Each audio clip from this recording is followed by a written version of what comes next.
F64 그룹까지 이제 사진이 가지고 있는 기본적인 특성, 그리고 사진만의 개성, 이런 것들을 바탕으로 해서 어떤 그 회화에 종속된 장르가 아닌 사진 고유의 독립된 장르로서 사진이 이제 인정을 받게 되고, 그런 과정들은 1900년대 초에 이르러서 비로소 그 어떤 기록성, 사진이 가지고 있는 기록적 가치, 이런 것들을 아주 크게 판단하고 거기에 가치를 두는 그런 사진의 의미의 중심이 어떤 예술적 표현보다는 물론 그것도 포함이 되지만 예술적 표현을 넘어서는 기록과 보존 또 사실 재현의 가치에 주목하게 됩니다. 그 기록성은 사진이 가지고 있는 가장 기본적인 능력이고 그 가치인데, 우리가 신문이나 TV에서 보는 보도 영상은 만약에 그 시간 그 자리에 우리가 있었다면 직접 보았을 어떤 것을 보여주는 거죠. 물론 사진 역시 찍는 사람의 관점을 배제할 수는 없지만, 그래서 현실을 명징하게 기록하는 동시에 사진가 자신이 가지고 있는 의견이 반영된 그런 기록을 남긴다고 우리가 생각할 수 있는 건데, 이 부분에 있어서 그림과 사진의 차이는 굉장히 명확해져요. 뭐냐 하면, 그림은 화가의 개인적인 시선에 의해서 얼마든지 첨삭, 뭘 더하거나 빼거나 왜곡이 가능하지만, 사진은 바라보는 시선만 존재할 뿐이지 사실 자체를 왜곡하지는 못한다는 거죠. 자,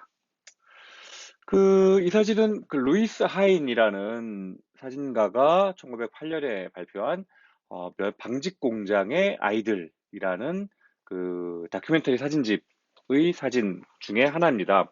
이 루이스 하인은 루이스 위케스 하인인데, 바로잡아야 하는 것들과 가치를 인정받을 필요가 있는 것들을 보여주고 싶었다고 말했어요. 그의 말은 사회를 변화시키는 힘, 즉 다큐멘터리로 알려지게 된 하나의 스타일로서, 그러니까 사진의 기능적 요소를 강조한 사진의 용도, 그리고 그거에 의한 사회적 가치, 이거를 보여주는 어, 이렇게 설명해주는 그런 말이라고 할 수 있는 거죠. 다음에 우리가 다큐멘터리 사진의 선구자라고 소위 얘기하는 유진 아째, 의젠느 아째라고 하는 프랑스인이기 때문에 의젠느 아째라는 사람의 사진인데요. 아째는 다큐멘터리 사진의 완전 그 선구자라고 해요. 자신이 살고 사랑했던 파리의 구석구석 골목골목을 기록한 수천 장의 사진을 남겼어요.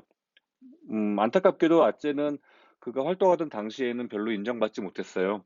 단지 그냥 파리의 거리나 카페나 상점, 기념물, 뭐 공원, 사람들을 뭐 찍어서 시각적인 파리의 시각적인 기록을 원하는 건축가라든가 화가들에게 그 사진을 팔아서 생계를 잇는, 굉장히 불우하게 살다가 죽은 사진가지만, 지금 현대에 이르러서 그 현대적인 다큐멘터리 사진의 선구자이자 개척자라고 잘 알려져 있고, 그 다큐멘터리 사진가들의 거의 뭐 우상이다시피 한 작가이기도 합니다. 자, 이 사진은 아우구스트 잔더라는 독일의 사진가가 촬영한 사진이에요. 이 잔더는 그 세계 2차 대전이 일어나기 전 그 독일인들의 어떤 삶을 기록했는데, 이 잔더의 사진들은 사실적이고 감정이 없어 보이기 때문에 굉장히 차갑고 냉담해 보이는 그런 느낌들이 강해요. 이 잔더의 사진들은 개인들의 개성적이고 인간적인 어떤 모습들은 배제하고, 그들이 가지고 있는 사회적인 신분을 증명하는 것, 그것에 굉장히 큰 역할을 하고 있죠. 그러니까 어떤 그들의 직업, 그 현재의 모습, 그 신분, 이것들을 극명하게 드러내는 그런 사진들을 촬영한 그런 사진들로 유명합니다. 자, 다음 FSA를 할 건데요. FSA는 Farm Security Administration의 약자, 미 농업안전국이라는 정부 기관의 약자입니다. 이 FSA는 그 루즈벨트 대통령이 2차 뉴딜 정책이라는 정책을 의회에서 통과시키고 1935년에 그 정책의 일환으로 FSA를 창설을 해요.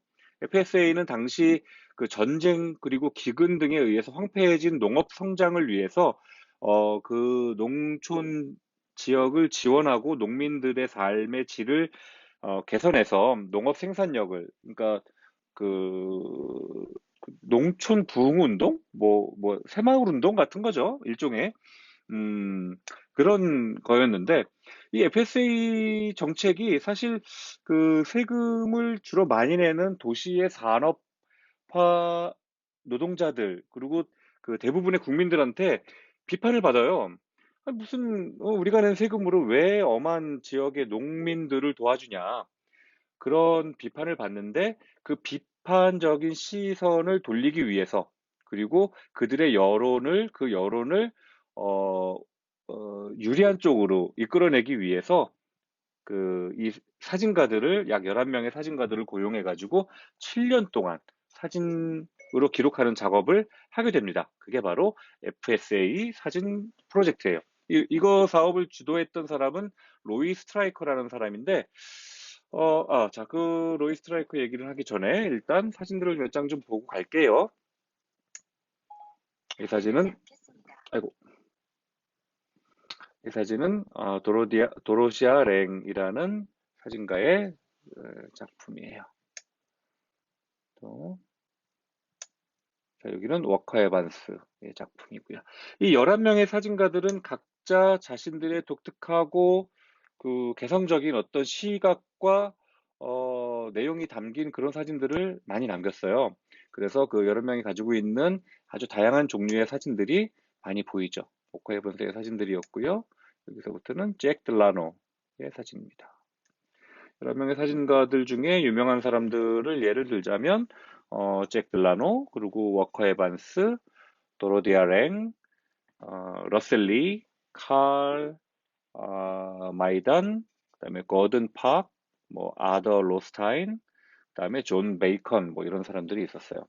잭 들라노 사진 있고, 이 고든 팍, 이 사진이 FSA 사진집을 나중에 발행을 했는데 거기에 표지 사진이었어요. 가장 유명한 사진 중에 하나예요. 음. 그런데 이 로이 스트라이커 얘기를 아까 하다 말았죠. 이 로이 스트라이커는 이런 FSA의 사진 프로젝트를 이끈 굉장히 큰 공을 세웠음에도 불구하고 나중에 욕을 엄청나게 많이 먹어요. 사진가들로부터. 왜 그러냐? 이 로이 스트라이커는 테이블에, 그러니까 이 자기 책상에 앉아서 전국의 사진가들이 보내온 그 11명의 전국으로 파견한 사진가들이 보내온 사진들을 평가를 합니다. 뭘 기준으로? 자기 시선과 자기의 개인적인 성향을 바탕으로 해서 사진들을 평가를 해요. 근데 평가만 하고 끝나는 게 아니라 그 사진들을 에다가 구멍을 내요. 지금 보는 사진처럼. 펀치홀, 펀치 구멍을 내가지고 아예 못 쓰게 해버리는 거죠. 그렇게 사진들을 골라버렸어요. 그러니까 그 기록이 가지고 있는 그런 굉장히 중요하고 어떤 가치들을 다 무시하고 자기 개인적인 성향만 가지고 사진을 평가한 거예요.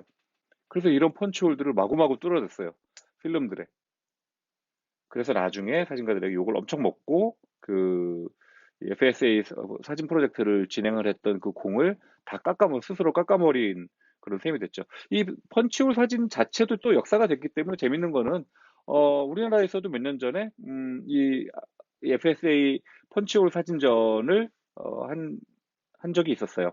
그 이기명 작가이자 이기명 교수라고 그 중앙대 사진과 교수님인데 그 교수님이 기획해가지고 이 FSA의 음, 펀치홀된 사진들만 모아서 전시를 하기도 했습니다.